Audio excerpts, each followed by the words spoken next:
E aí galera do canal Maria Descomplica, hoje eu vou ensinar para vocês como dar uma limpada naquele pano de prato que está surgindo na cozinha ali no modo fácil, sem ficar horas esfregando. A gente vai precisar de uma bacia com água, um sabão de glicerina e uma sacola plástica e esse nosso grande amigo aqui no microondas.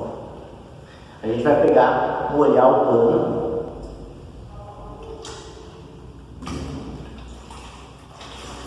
Vou descer bem nele.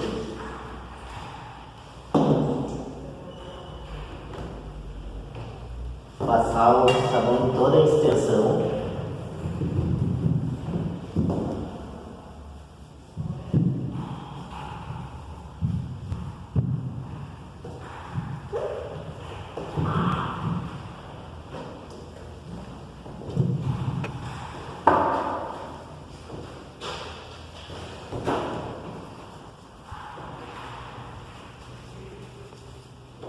Depois de fazer bastante espuma no pano, você vai precisar de uma sacola plástica.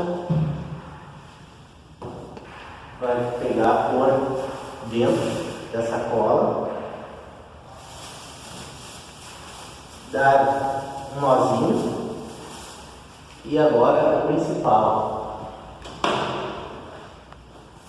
vai pôr no microondas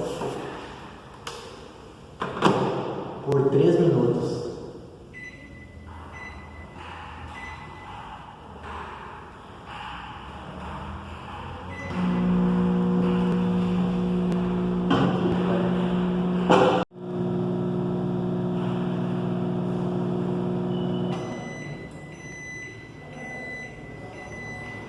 Agora que já fechou o tempo, a gente vai tirar ele e vai pôr na água novamente para ver como ficou o resultado. Vamos cuidar que vai estar quente para não se queimar.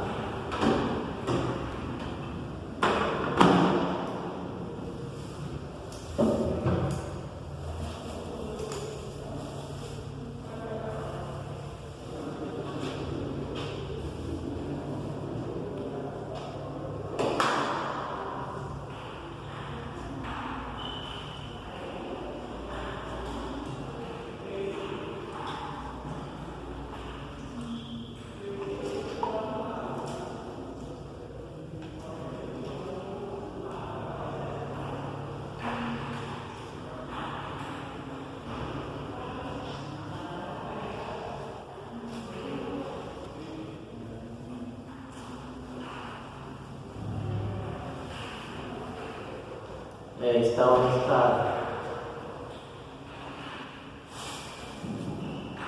Agora é só pôr para secar.